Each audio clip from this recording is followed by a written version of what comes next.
Welcome to our video, guys. We're going to be talking about 5 things that we hate about our Audi e-tron 55. I'm probably going to give you 6 and my wife's just going to give you a few. Here are some of my dislikes of the Audi e-tron since we've had it. I absolutely hate the whole charging situation. So today we attempted to charge the car at a PodPoint site, and it could have been to do with using the CCS charger, where the flap of the car was touching the charger and it was prompting an error.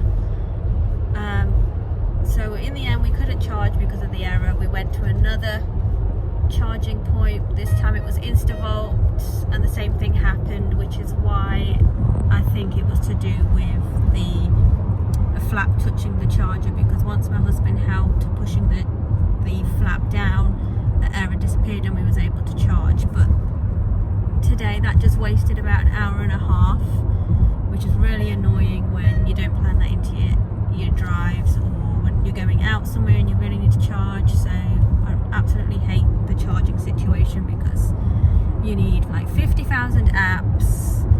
People are always on the free chargers. Even the paid for chargers, which are really fast, seem to go really quickly. Camera in 300 yards. You don't, if you're like me, you never have enough space on your phone for all these apps, and because you have so many, you just end up having accounts with places you can't even remember and credit on them, and I just find it a nightmare. Another thing that I don't really like is if you're going somewhere, you've had the vehicle switched off, and then you get into the car quickly trying to put the nav in, it seems to delete your history.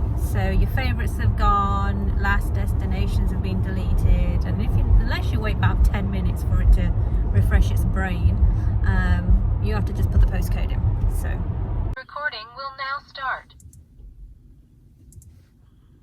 So you can see it's blank, which is really annoying. It should have stuff in here. And favorites is also blank, but if you wait for like 10 minutes, everything will appear. So the Mercedes-AMG has the best backup camera because it can go in and out of the back, as you've seen, so it doesn't get dirty, so you don't have the problem like on the Porsches, which really bothers me. On the Audi, I dislike it because it's just like the Porsches. It is just sitting there and it gets filthy. The one thing that it has in its favor that the Porsches don't offer is it has a button so you can actually press it, and this will actually clean the lens. It doesn't make it perfect, but it's better than nothing. So unlike most cars, the weathering stripping isn't into like a slit or a compartment. This is just basically taped on to be in place. And as you can see, this is not very old as a car, and this has already come undone. So you're getting a little bit of wind noise now because of this, and I find that very annoying. Okay, this is the CCS side.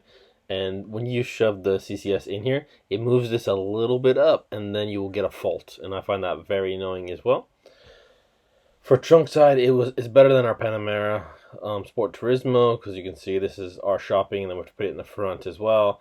And you can't put all the push chair stuff. And in this one, I can fit almost all of the shopping, and just a teeny little bit has to go on the front. So I still wish it was as the size of the GLE. That one, all the shopping and the pushchair does fit in the trunk, and we don't have to be forced to use the back seat. So this is also one of the 5 things that I find annoying about this car. It is the lane keep assist. It auto enables every single time you start the car. And in the C63, you disable it once and then that's it. It doesn't come back on. In the Macan, it's the same thing. It's never on unless you turn it on. And also in the Panamera, I didn't have that problem either. So I find that kind of annoying because I'm used to these other German cars doing it the different way. But this one, for some reason, it just will not let you turn this off. And every time you turn it off, if you start the car again, you have to turn it back off again. So in other German cars, you have a button on the steering wheel so you can select your modes. In the Mercedes AMG, you have it. In the Panamera and the Macan, you have it. This way you can set your individual setting, and you can just press it real quick from the steering wheel, or you can go into the other modes. In the e-tron, there's no such button, which is really annoying because you have to basically take your eyes off the road and then do a touch button, which is actually hard to do. and you tend to go into the wrong mode very easily. So I always have to make my passengers aware of this, so I make them put it in the modes that I want. I do still like the Audi e-tron. I'm going to keep it for a little bit. Thank you guys for watching, and I will see you next Wednesday for another video.